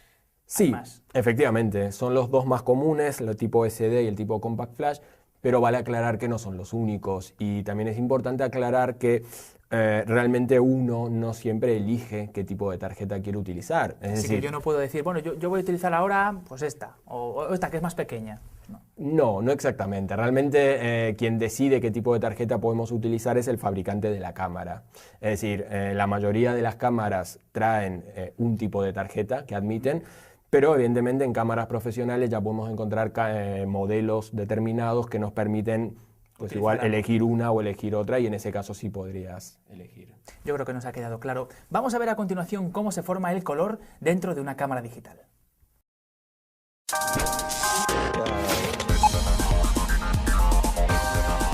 Vamos a hablar del color, de cómo se forma el color dentro de la cámara digital. ¿Es un proceso único, Ezequiel? No, realmente en la formación del color existen sobre todo dos procesos o dos grandes formas de componer color, por llamarlo de alguna forma. Uno de los sistemas es el que se conoce habitualmente con el nombre de síntesis aditiva, que es básicamente, para entendernos, la posibilidad de formar color a través de luz, es decir, a través de la mezcla de diferentes luces. Este sistema sobre todo es el que se utiliza en sistemas de reproducción, como puede llegar a ser, por ejemplo, la cámara o el monitor que tenemos aquí, o un televisor, etc. Y el otro sistema, que es el que se conoce como síntesis sustractiva, que se basa en todo lo contrario, es decir, en sustraer luz, y principalmente es el sistema que se utiliza para imprimir. Es decir, todas las impresoras que vayamos a utilizar se van a basar en este sistema que se conoce con el nombre de CMYK, y que se basa en impresión a través de estas cuatro tintas. Así que el aditivo para captar las imágenes para la reproducción y el sustractivo para la impresión. Sí, podríamos definirlo de esa manera perfectamente. Bueno, pues vamos con el aditivo, que es el que nos interesa para la captación de imágenes, para la reproducción. Bien, pues en el sistema aditivo se basa sobre todo en la formación del color a partir de la sumatoria de luces. Es decir, partimos normalmente de ausencia de luz, y lo que vamos a hacer es trabajar con tres luces principalmente, que son los que se conocen como los tres colores primarios, es decir, el rojo, el verde y el azul. De ahí el famoso RGB que todos alguna vez hemos oído nombrar. Bien, pues el RGB se basa sobre todo en la posibilidad de poder mezclar diferentes colores primarios y formar o bien otros colores o bien infinidad de colores según la cantidad de color que metamos de cada uno de estos, o bien formar blanco con la mezcla de los tres colores, o formar negro cuando los tres estén ausentes. Muy bien, pues Ezequiel, como siempre hacemos en los cursos de Visual Training, vamos a apoyar todo lo que nos has dicho con un vídeo en el que vamos a ver todo un poquito más claro. En las cámaras digitales, la imagen en color se forma por la combinación o superposición de tres matrices de píxeles RGB: rojo, R, verde, G y azul, B. Cada píxel se forma por la suma de información de estos tres canales de color. Este dato se denomina profundidad de color. Vamos a explicar la formación del color en el modo RGB con más detalle. Como ya sabemos, las imágenes digitales están formadas por miríadas de píxeles cuadrados. Cada uno de estos píxeles se ilumina de un único color, de entre una gama inmensa de ellos. Una vez todos en pantalla, la imagen se reconstruye y aparece frente a nosotros. Pero los colores en el ordenador se crean utilizando tres componentes básicos: rojo, verde y azul. Mezclando estos tres colores básicos podemos obtener algunos otros, como por ejemplo, rojo más verde igual amarillo, o rojo más azul igual violeta. Para crear el color blanco, por ejemplo, el ordenador junta los tres colores básicos al máximo de su potencia.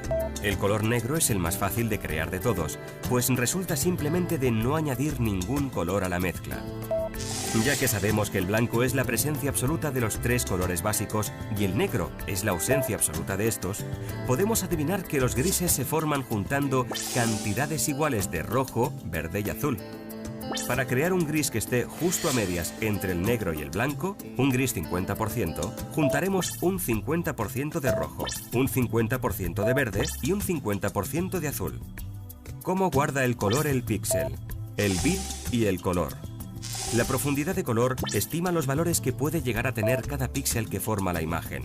Si tiene más cantidad de bits por píxel, tendrá más colores, mayor resolución de imagen y mayor tamaño de archivo.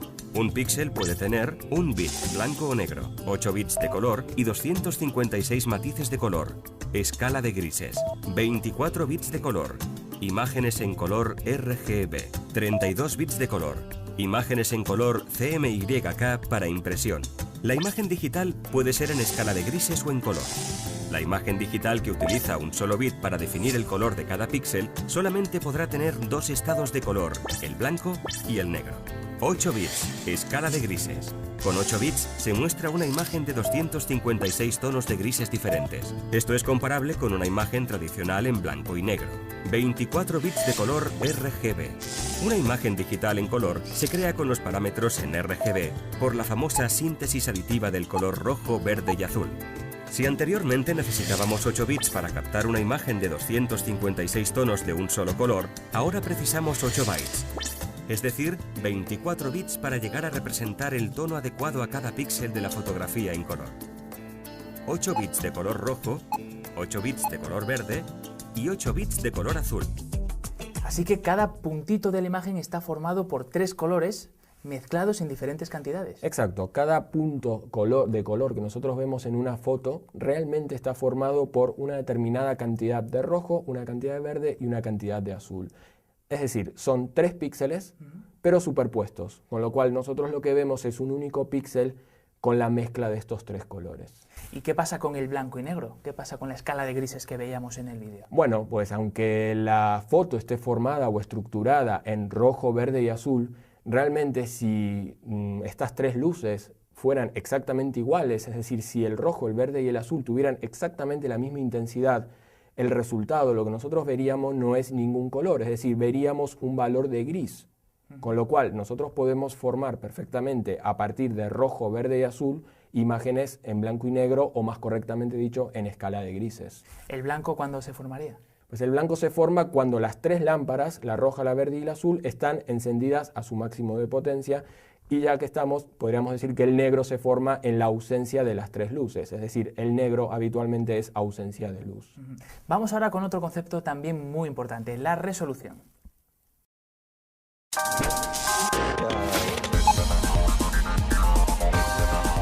A continuación vamos a explicaros qué es la resolución. Bueno, más que vamos, va a explicaros qué es la resolución. Ezequiel. Bien, principalmente hay que hacer algunas aclaraciones sobre el tema de la resolución, sobre todo porque es un término o es un concepto que se utiliza mucho y cada vez más en este mundo de la fotografía digital.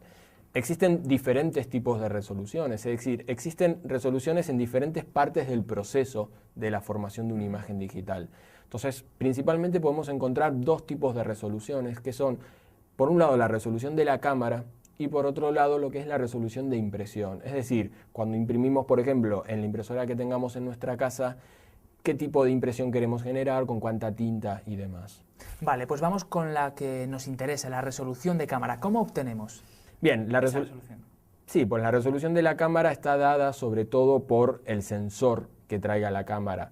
Es decir, habíamos dicho en otro capítulo que el sensor estaba formado por una retícula, por una especie de mosaico de millones de celdas pequeñísimas y que cada una de esas celdas se convierte a posteriori en la imagen ya formada en un píxel.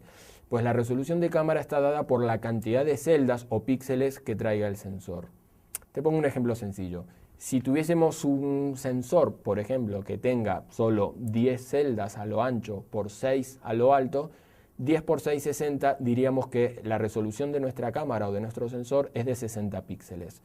Por supuesto que nosotros podríamos pedirle a la cámara a la hora de hacer la foto que nos dé 60 píxeles o también podríamos decirle que nos dé 30, 15 o algún número inferior o incluso superior. Bueno, hay otros conceptos interesantes acerca de la resolución que les mostramos en el siguiente vídeo. La resolución total de una imagen digital se obtiene multiplicando su anchura por su altura en pantalla. Por ejemplo, la imagen de 1200 por 1200 píxeles es igual a 1.440.000 píxeles, que expresado en megapíxeles es igual a 1,4 megapíxeles. Resolución de impresión, puntos por pulgada o píxeles por pulgada. La resolución de impresión es la relación entre las dimensiones digitales de una imagen y las físicas que tendrá una vez impresa sobre papel. La resolución se mide en puntos por pulgada o píxeles por pulgada. O lo que es lo mismo, el número de píxeles que hay en una pulgada, medida que equivale a 2,54 centímetros. Existen diferentes resoluciones dependiendo del trabajo o destino de la imagen. Se recomiendan las siguientes. Imágenes para visualizar en pantalla de ordenador o colgar en Internet, 72 puntos por pulgada. Imágenes para impresión, 150 puntos por pulgada como mínimo, pero se aconseja los 300 puntos por pulgada que dan óptimos resultados. Pixelación.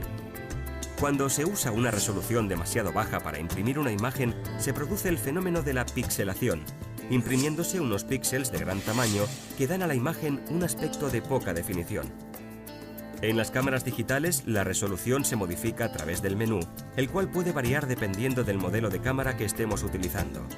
En la siguiente tabla podemos ver las distintas resoluciones que podemos encontrar en una cámara digital y cuáles son las más apropiadas, dependiendo del uso que vayamos a hacer de la fotografía obtenida.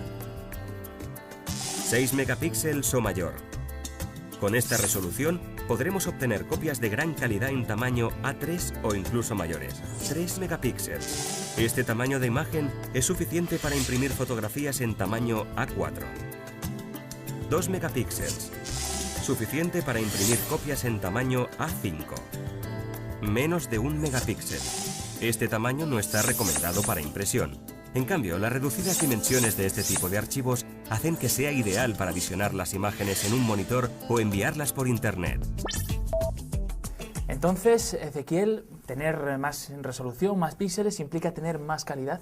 Bueno, no necesariamente, Juan Pablo, porque realmente hay que tener en cuenta que tener mayor cantidad de píxeles no siempre implica que el sensor sea realmente bueno o que la foto que vayamos a obtener sea mejor solo por tener más cantidad. Es decir, hay otros factores que influyen en la calidad de la imagen, como por ejemplo el tipo de sensor que estemos utilizando o como por ejemplo el tamaño del sensor. Con lo cual no hay que creer que por tener mayor cantidad de megapíxeles la imagen necesariamente va a ser mejor.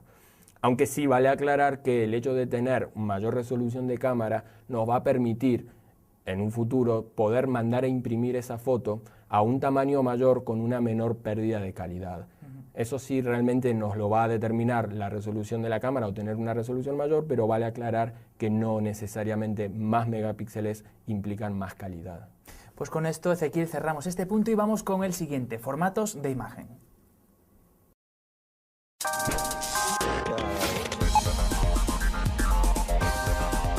Formatos de imagen, así se titula este punto del curso de fotografía digital. ¿Qué es un formato, Ezequiel? Bien, Juan Pablo, principalmente habría que empezar a explicar qué es un formato dentro del mundo informático. Es decir, cuando hablamos de un formato hablamos simplemente de una forma de codificar la información. Es decir, no hay que olvidarse que todos los ficheros digitales, sean del tipo que sea, están formados por lo mismo, por unos y ceros.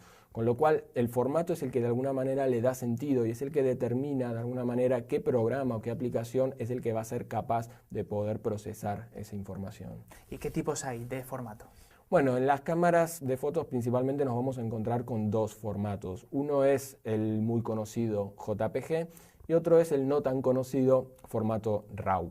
Bueno, ¿cuáles son esas diferencias entre ambos formatos? Bueno, digamos que el formato RAW, en crudo o en bruto de su traducción, es una especie de formato en el cual nosotros le pedimos a la cámara que nos dé la información tal cual fue vista por el sensor, es decir, por el sensor que trae la cámara. Esto significa que cuando nosotros le pedimos a la cámara que nos dé o que nos genere la imagen en formato JPG, realmente lo que está haciendo la cámara es procesar la información del sensor y armarnos una imagen con unos determinados ajustes que nosotros ya hemos preseteado en los ajustes que nos permite elegir la cámara. Cuando nosotros hacemos una foto en formato RAW, le estamos pidiendo que nos dé la información en bruto, es decir, tal cual fue procesada por el sensor, sin ningún tipo de valor añadido. Luego, a posteriori, estamos obligados a tener que hacer una interpretación de ese formato RAW para que esa foto se pueda utilizar, mandar por mail o a imprimir o lo que necesitemos. Pues completamos este punto con el siguiente vídeo. Las principales diferencias entre el formato RAW y el formato JPG son las siguientes. Formato RAW. El formato RAW no es un archivo de imagen en sí mismo, por lo cual es necesario disponer de un software para poder ver su contenido.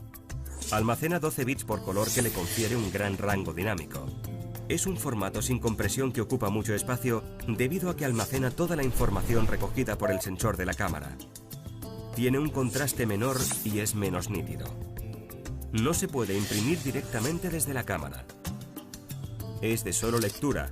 Los cambios realizados se almacenan en otro archivo. Formato JPG. El formato JPG es un formato estándar interpretable por cualquier programa fotográfico. Utiliza 8 bits por color y como consecuencia tiene un rango dinámico más bajo. Es un formato comprimido, por lo cual ocupa poco espacio. Tiene un contraste más alto y es muy nítido. Se puede imprimir directamente desde la cámara o publicar en una página web sin que sea necesaria su postproducción. Es manipulable, aunque se pierde información en cada retoque por sencillo que sea. JPG, RAW, pero ¿existen otros tipos de formato? Sí, por supuesto. JPG y RAW quizás sean los dos más conocidos dentro de las cámaras, pero por supuesto que dentro del mundo de la imagen existen otros muchos formatos. Sobre todo cabría mencionar uno que también es muy conocido y muy utilizado en la imagen digital, que es el formato TIFF. Bueno, vamos con otro concepto, el concepto de ruido.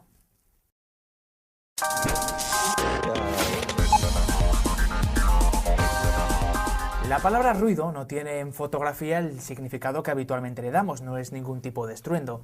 ¿A qué nos referimos cuando hablamos de ruido? Bien, ruido en fotografía habitualmente hace mención a esa especie de texturado o de granulado que muchas veces encontramos sobre las fotos. Muchas veces se traduce en una especie de granitos o de puntitos de color desparramados con cierta aleatoriedad por toda la foto. ¿Y qué causa el ruido? Bueno, realmente hay diferentes causas, hay diferentes motivos o situaciones en las que se puede provocar o incrementar el ruido. Algunas de las más comunes suelen ser el trabajo con sensibilidades altas, por ejemplo a 1600 ISO siempre vamos a tener más ruido que a 100.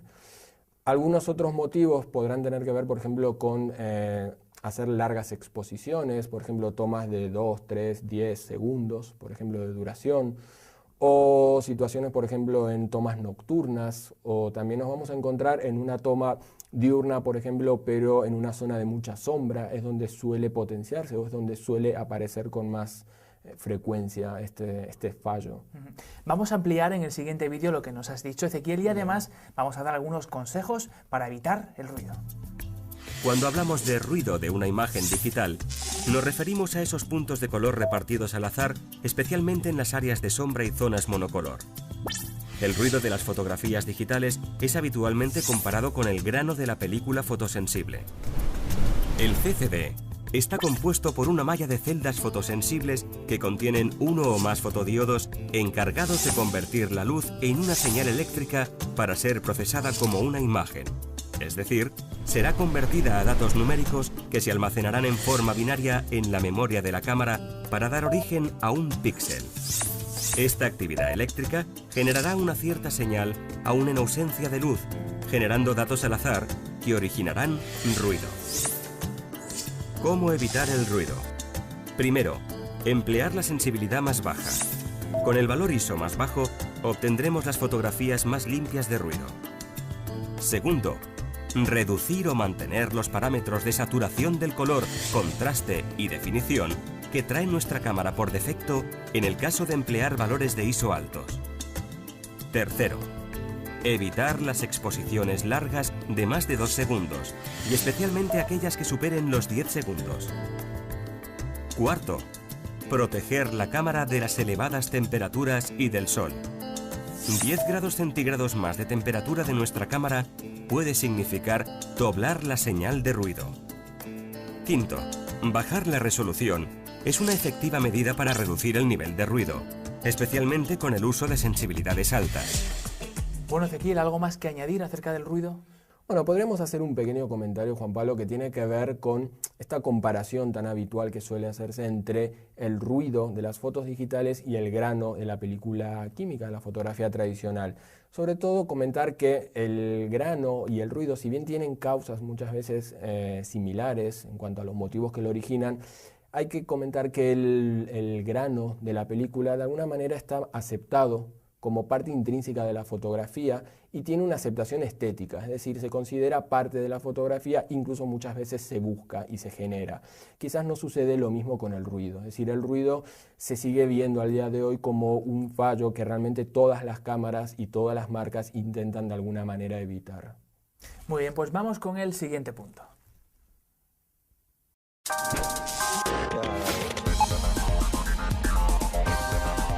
Vamos a hablar a continuación de ajustes de cámara. Las cámaras actuales tienen gran cantidad de parámetros que podemos personalizar. Ezequiel.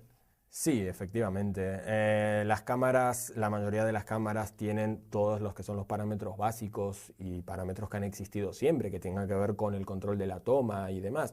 Pero sí es real que con el advenimiento de las cámaras digitales esto quizás se ha multiplicado y han aparecido muchísimos botones y muchísimas funciones y parámetros de ajuste que antes quizás no existían. Por supuesto que depende de la marca, depende del modelo y depende de muchas cosas que traigan mayor o menor cantidad de ajustes, pero sí hay unos ciertos ajustes, unos ciertos parámetros estándar que nos lo vamos a encontrar prácticamente en todas las cámaras digitales. Cuantos más botones o más funciones o parámetros, pues más personal podremos hacer nuestra foto, ¿no? Sí, sin lugar a duda. Cuanta mayor cantidad de posibilidades tengamos de setear y de controlar, evidentemente vamos a poder disponer de una manera más fina el tipo de foto que queremos hacer y todo lo que esté en torno a la foto. Vamos a ver el siguiente vídeo que nos explica muy bien cuáles son los diferentes ajustes que podemos encontrar en nuestra cámara digital. En el cuerpo de las cámaras fotográficas tenemos una serie de botones para facilitar el acceso a los diferentes ajustes. Cuanto más conozcamos estos, más partido le sacaremos a nuestra cámara y estaremos preparados para cualquier tipo de situación.